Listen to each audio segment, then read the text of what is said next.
A warm welcome to another episode of Service to Humanity, your window into the Federal Ministry of Humanitarian Affairs, Disaster Management and Social Development as it carries out its mandate of providing social inclusion and protection for the nation's vulnerable. One program that can significantly contribute to the achievement of Goal 2 of the Sustainable Development Goals on ending hunger, achieving food security and improved nutrition, and promoting sustainable agriculture is the National Homegrown School Feeding Program. This program can also fast-track the attainment of SDG 4 on quality education. As it stands, over 9 million pupils are currently benefiting from the program, and in this episode of the program, we take a visit to Kaduna State to monitor one interesting aspect of the school feeding chain. I am your anchor, Hafsat Mustafa Hadija, asking you to sit back and enjoy the package we put together for you tonight. Do stay tuned. The Empower program is key to helping young Nigerians acquire and develop. The federal government of Nigeria remains committed to including and protecting persons with disabilities to guarantee that no one is left behind. I see that we are going through challenging times, and I see this woman running all about the country trying to help our people, because this lady is doing a very good job for our country.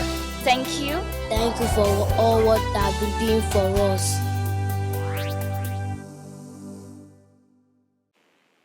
First on the program is the Management Diary segment, and there we bring you news from the ministry and its agencies. Keep watching.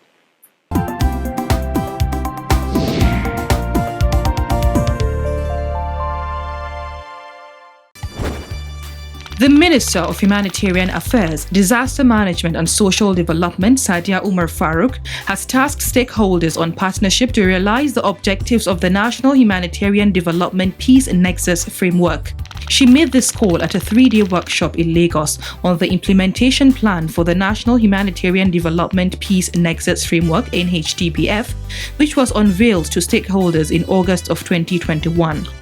Represented by the Permanent Secretary Bashir Noura Al-Kali, the minister stated that the gathering was to develop strategies geared towards adopting new ways of delivering humanitarian response, adding that the expectation from the event is to ensure that a 5-year costed implementation plan with well-structured monitoring and evaluation mechanism, including institutional arrangement, is developed. She stressed that the implementation plan should be tailored to the specific needs of persons of concern across the country to reflect local content to address peculiar national needs. While the stakeholders strengthened the call to kickstart the process of operationalizing the framework by developing a comprehensive implementation plan, they all emphasized the importance of the workshop, which they said would enable all the stakeholders in the sector to speak the same language, eradicate competition, and use the HDP nexus to leverage a long-term solution to help persons in need.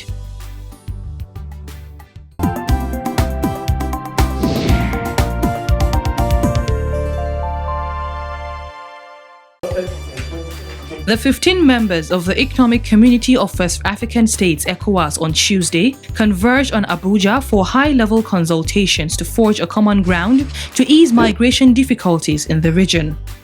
The 3-day event, which took place at the Transcorp Hilton Hotel in Abuja, is intended to find ways to ease migration and trade difficulties among the member states. The high-level consultation meeting was a kicker to the implementation of the Global Impact for Migration for the International Migration Forum 2022. Speaking at the event, the Minister of Humanitarian Affairs, Disaster Management and Social Development, Sadia Umar Farouk, said the exchange between the member states would serve as a stepping stone to greater opportunity rather than problem solving.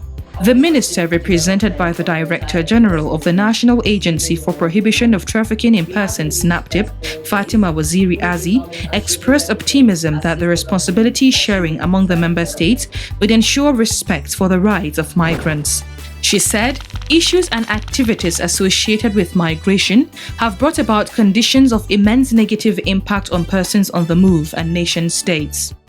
Paramount among these are issues associated with irregular migration, forced displacement due to conflict, human rights violations, environmental change, natural disasters, and climate-related migration. And this has further restated the need for collaborative efforts involving all actors at all levels, national and regional, for a better management of migration dynamics. The minister later called on the 15 members of the Economic Community of West African States to show support for the process. In an opening remark, the senior regional advisor of the International Organization for Migration (IOM) for Sub-Saharan Africa, Isata Kane, harped on the need to use a rounded approach to the mobility continuum in West Africa. A coherent international approach to human mobility that helps pave the way for inclusive, coherent, and intersectional dynamics, where each actor has a key role to play to ensure an integrated and holistic response and sustainable opportunities for safe and orderly migration. Kane said the Global Compact for Migration is not only a range of objectives for all stakeholders to implement, but rather a shared vision that migration could benefit migrants, their communities and countries if well managed and people-centered. Across the 6 geopolitical zones. They should use this money for what it is meant for, judiciously, to take care of their family. In 36 states and the FCT. Over 6.4 million of Nigerians poorest of the poor in about 1.3 million households receive conditional cash transfers of 5,000 naira monthly under the Household Upliftment Program of the federal government. Their joy knows no bound. And the government is very well because they did well for us. It helped me to do any other thing, my family. Reducing absolute poverty, promoting shared prosperity through the Conditional Cash Transfer Initiative.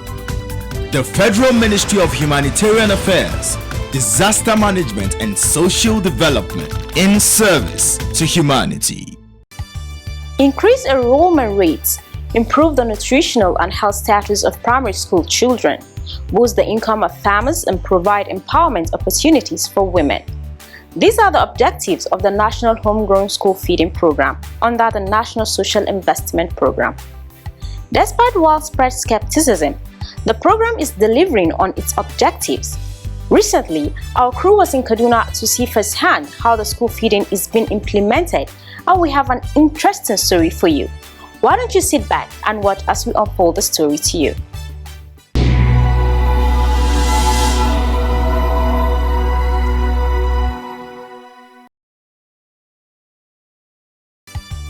The National Homegrown School Feeding Program is a multi-sectoral program that involves Ministries of Education, Health, Justice, Agriculture, and Budget and Planning, in collaboration with interested state governments, School Board Management Committee, school-based management committees, community leaders, women groups, and parents. It is designed in a way that the federal government takes up the feeding of pupils in primaries 1 to 3, while interested state governments take up primaries 4 to 6. At present, over 9 million pupils drawn from 54,619 schools are currently benefiting from the scheme, and with the participation of 80,000 farmers and engagement of over 102,097 vendors across 26 states in the country. One critical part of the school feeding chain is the food vendor.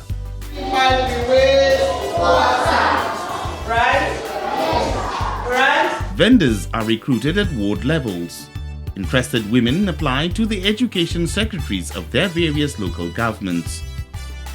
After being recruited, a series of verification and trainings are carried out on the vendors to ensure they are ready and fit for the job. Anybody that is taken goes through a medical checkup. But one of the major things we do in Kaduna is we want to ensure the cooks are not far away from the school.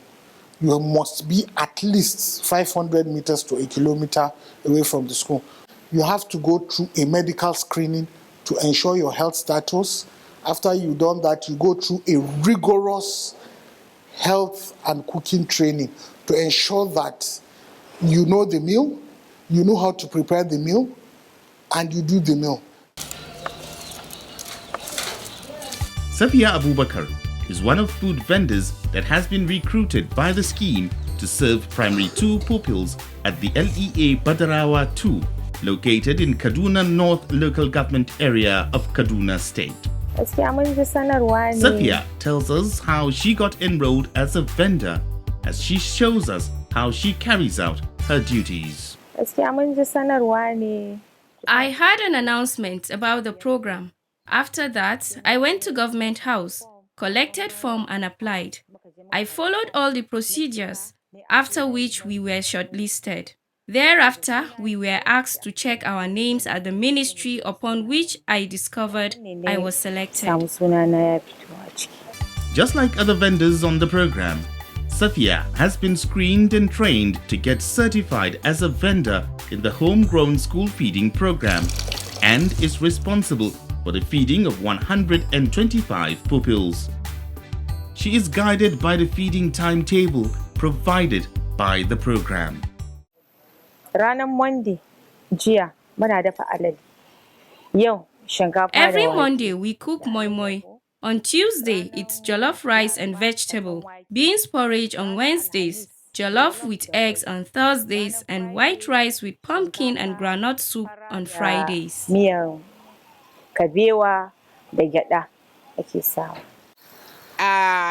children are entitled to 1 mudu of rice. For moi moi, like yesterday Monday we did moi moi. For 1 mudu of moi moi, she will feed 24 children. So if she's following the standardization we did, she is going to use every 1 measure for 16 children times the number of children she is feeding. That will give her the quantity or the measure of rice she used and that of beans. Safiya starts cooking by 7 a.m. every school day of the week. That gives her enough time to prepare the meal and transport it in a cooler to the school to serve the pupils during their break time, which is usually around 10:30 a.m. A precaution is taken to certify the food is safe and nutritious enough for the consumption of the pupils. Safiya, as a vendor, is expected to be the first to taste the food she cooked by taking a spoonful of it. This is followed by the head teacher, then the head boy and head girl of the school. With the tasting of the food complete, Safiya dishes the food into plates and serves the pupils in their classroom. The joy and excitement is quite obvious in the faces of the pupils, and every one of them is always looking forward to going to school. I can assure you that when you look at in terms of enrollment, not only enrollment, even retention in school, you find out that more children come to school when feeding is ongoing and children stay. In fact, one of the funny stories I've heard is there was a child that didn't want to move to primary 4 simply because he wanted to continue enjoying the benefits of the program. You understand? So it's a wonderful program. It helps us in enrollment and retention. You find out that anytime there is no feeding, retention, some of the children do not come to school, but immediately they hear feeding is back, they rush and they're in classes. Ensuring the food given to the pupils is rich with the necessary vitamins is something the program has determined to be non-negotiable. All food we are giving to cook for the children contains vitamins and proteins, and the children enjoy it because we add crayfish, red oil and vegetables. Also, a monitoring and evaluation structure has been designed to help ensure vendors do the right thing. We have the superb structure that we use, which is the education secretary, to the desk officers, to the social mobilization, to the head teachers in school, and the health teachers who monitor.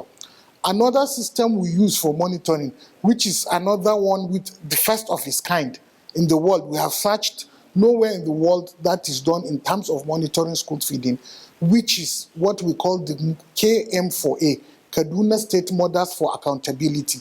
These are the mothers of the children.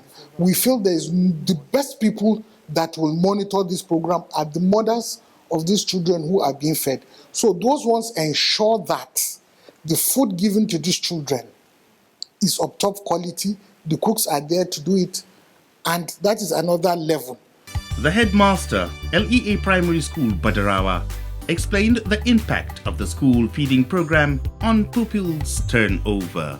This feeding program contributed a lot to the development of education because children concentrate fully because lack of this food, before the distribution of this food, you will see children going out, helter-skelter and so on and so forth. But with the result of this, the distribution of food, you will see them, they concentrate in one place, and at the same time, the number of pupils in the school has increased because of this food. So definitely we have got a lot of concentration from the children and increase of population of the children at the same time.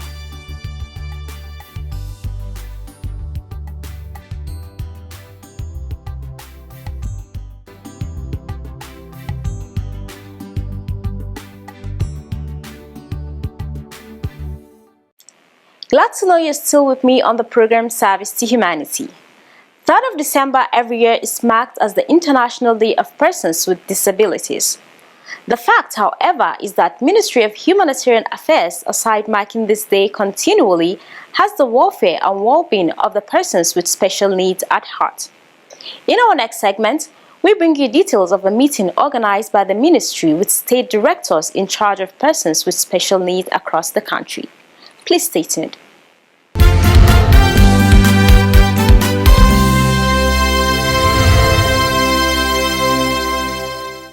The Director, Special Needs, Federal Ministry of Humanitarian Affairs, Disaster Management and Social Development, Mrs. Nkechi Onwukwe, hosted state directors responsible for the rehabilitation of persons with disabilities in Nigeria to a meeting. And it's a meeting that I will call it, counting our milestones, trying to count our milestones, try to see what we progress report, what have we achieved, what are the challenges, what are the gaps in programming for persons with disability in the country. The meeting, which took place by 9 o'clock in the morning at the Stonehenge Hotel in Abuja, also had in attendance the Minister of the Federal Ministry of Humanitarian Affairs, Disaster Management and Social Development, Hajia Sadia Umar Farouk, represented by the Permanent Secretary of the Ministry, Bashir Noura Al-Ghali, Executive Secretary of the National Commission for Persons with Disabilities, Mr. James David Lalu, representatives of the Sight Savers and Leprosy Mission International, amongst other stakeholders. We know that the world is moving towards disability inclusion with a popular mantra, leaving no one behind. Equal world, leaving no one behind. And then when we say we are leaving no one behind, what about the persons with disability? So bringing together directors of disability rehabilitation from all the states will come together to harness learnings across various states and also to solicit for increased support from the government. For us as the Leprosy Mission, even though as our name entails, we support people affected by leprosy, and so we actually support the Federal Ministry of Health with regards to issues of leprosy and LF. However, because people affected by leprosy are also people who suffer from one form of disability or the other. So as an organization, to give that holistic care and holistic healing, we also provide assistive technologies to people with disabilities as well. In Nigeria.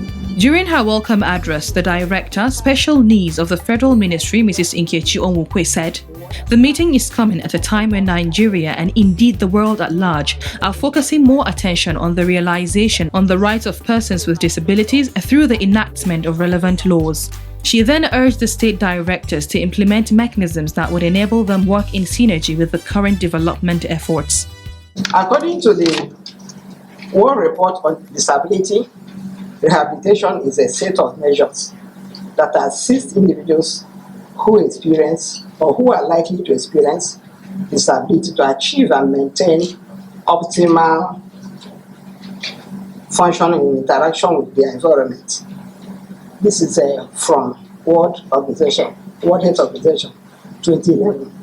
This means that everyone in the society can be involved in the rehabilitation of persons with disabilities. Lastly, I would like to implore you all to initiate actions towards the effective coordination of rehabilitation services in your various states, especially social welfare secretariats of your various LGAs, in order for them to be in tune with the current development efforts as providing efficient service delivery to the target group. In her keynote address, Hajia Sadia Umar Farouk, the Minister of the Federal Ministry of Humanitarian Affairs, represented by the Permanent Secretary of the Ministry, Bashir Noura Al-Ghali, explained that the ministry was created by President Muhammadu Buhari to institutionalize and for effective coordination of all humanitarian, disaster management and social development national responses. Hence, the social development component of the then Federal Ministry of Women Affairs and Social Development was moved to the ministry.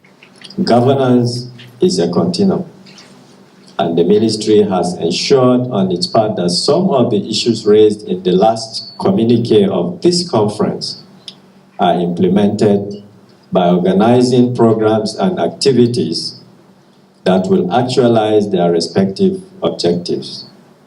Bashir Noura Al-Ghali then reiterated the need for continuous deliberations to improve the lives of people with disabilities. It is therefore assumed that this forum will accord us all the opportunity to rub minds, deliberate and come up with concrete steps towards ensuring that the target group, which is the disability community for which we serve, get our best. In the course of implementing the ministry's mandate, we realized that government cannot do it alone.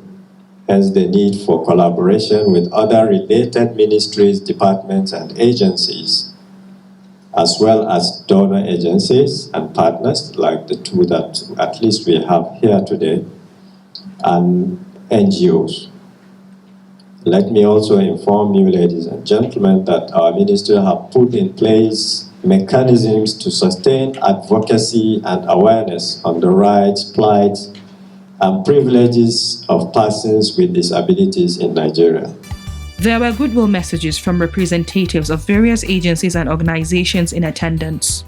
First of all, I want to thank the ministry for organizing this very beautiful and important meeting. As a representative from the 36 states of the Federation who work in the area of disability and inclusive development is a very, very smart idea. Subsequently, I want to invite the ministry and plead with the ministry as well for the continuation of this meeting on an annual basis. The Commission will continue to participate fully in this meeting.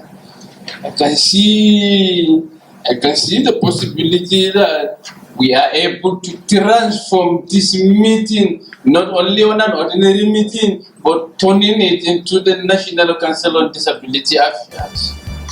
Items from Farm Craft Center in Lagos State, crafted by people with special needs, were also on display at the event, and the Permanent Secretary alongside other dignitaries took time to see them.